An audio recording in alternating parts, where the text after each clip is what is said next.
Well, thanks for that. I just wanted to put this up. The points have already been made by Tom that this is a multi-author enterprise. So these were the individuals involved with our Chapter 8, the title of which is Toward a Sustainable and Resilient Future. So simply to acknowledge those colleagues. I just did this morning. It's a word cloud of the words that come up in our executive summary. And I think it was useful, it was fun to do, but it's kind of useful, maybe surprising to you in as much as climate isn't the big word right in the middle. And also, following on from what Tom has said, that disaster, adaptation are both there at about the same level, and management is bigger than them both. So very much this is, in our chapter at least, which is framing the work you've already heard presented around the aspirations of moving towards recognising existing failures in obtaining sustainable development and trying to find something which might be resilience in development. So it's about bringing together adaptation, disaster risk reduction. One of our challenges, I guess other authors found as well, is that of course it has to be evidence-based, so we can only report the literature, shouldn't be policy prescriptive, so shouldn't be normative as well. And trying to deal with words like sustainable development and resilience without introducing value judgments is actually impossible. So the way we approached that was to look at different frameworks through which values are made clear and then fed into policy making. So we had some discussion in the chapter about kind of economic rationality or human rights approaches, ways in which sustainable development can be given shape. So we can't recommend an interpretation of these words, but we can say there's a diversity of ways of framing them and talk to that literature.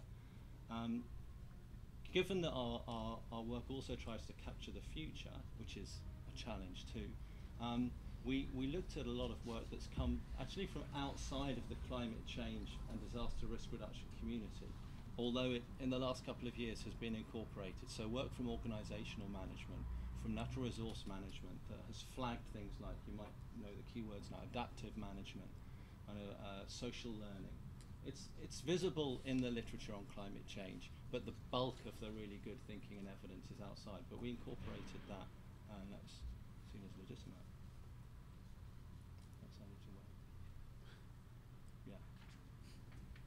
It's not designed in this way. It should just be one slide. So, oh, okay. So essentially then, the key questions for us is how can we help decision makers frame a future that is changing and recognise that that means not just thinking about disaster risks, and you've heard lots of the evidence summarised, the ways in which exposure, vulnerability and hazard will change, but also the impacts of management decisions, decision-making cultures and frames, as well as the sort of more physical outputs, on development opportunities, the way development is envisioned, thought about, the values that dominate, all of that stuff was kind of the remit of our chapter.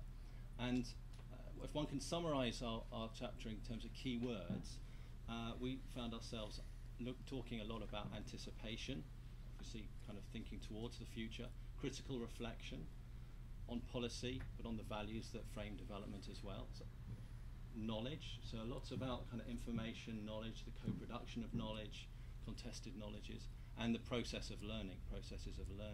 So it's that kind of information, value, orientation that the chapter had. Yeah, so then thinking about the future as the kind of context for this chapter, we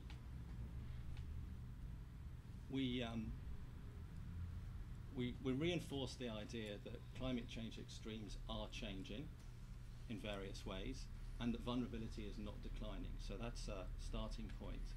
And that raises some challenges for policy, especially given that vulnerability is not declining, and suggests, and here we draw on the literature from social learning, so there's a good evidence base for the ways in which people in various contexts have resolved similar problems. That can be approached through, yes, improving the efficiency or other goals of existing practices, so doing what we do better, but that's not enough. And in this sense, it's not enough just to do better DRR, but that perhaps we need to think about, to question the goals of development and its relationship to risk management policy, and maybe go one step further and reappraise the dominant values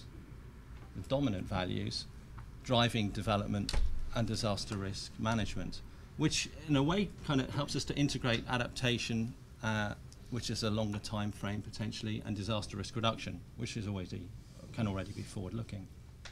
And within that, we're also, although mitigation lies outside the remit of the report, in our chapter, as we're thinking about sustainable futures, of course, did need to engage with mitigation. So there's a section there, but it's relatively small. Just to skip this quickly, but it's emphasizing learning systems.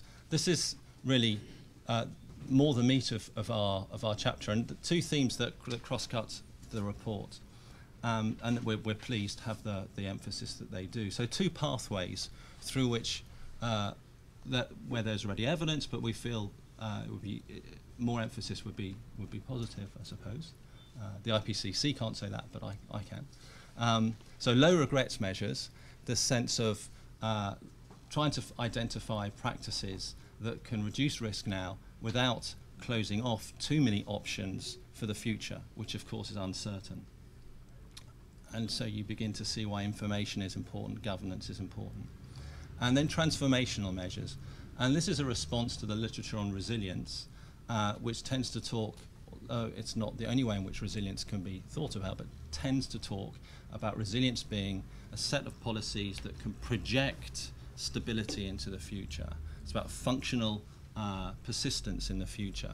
And given that there are many places where there's very little about governance systems, economic structures, socio-natural relationships that one might like to see projected into the future, transformational measures seem to be appropriate. So transformational measures are those where changes in underlying assumptions open new opportunities for risk management.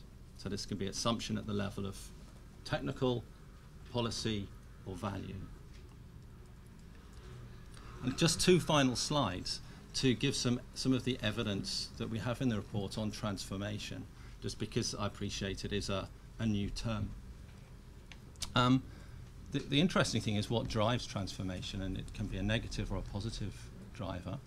But here we have some evidence of transformation in regime, policy regime, and also the way in which risk is conceived from France following the 2003 heat wave. So before that, as in London, Paris, a kind of denied heat wave as a large risk and public policy area. Denied. Lots of evidence in the US and other places that heat wave was something to think about.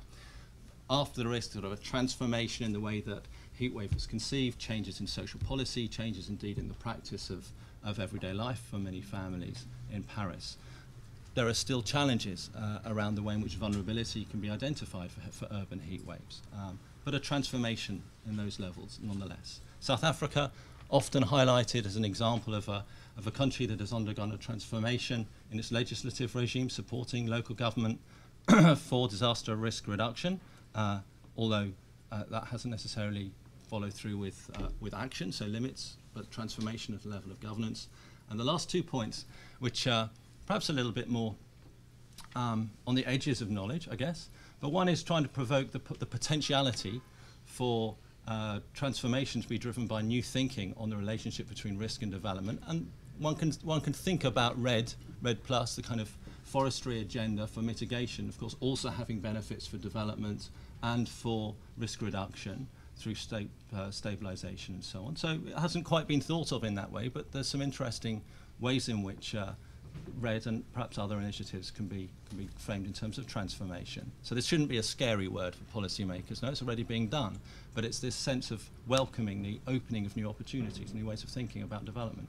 And finally, coming from some work that was first published in the GAR, the ISDR Global Assessment Report on Disasters by Pascal Paducci, where they undertook a kind of regression analysis of different determinants of vulnerability, and voice and accountability come up as a major vulnerability component for vulnerability to tropical cyclones, which makes one think about opportunities for transforming at the level of development, transforming the voice and accountability that that cross-cuts all scales and sectors of development. So I'll leave it there.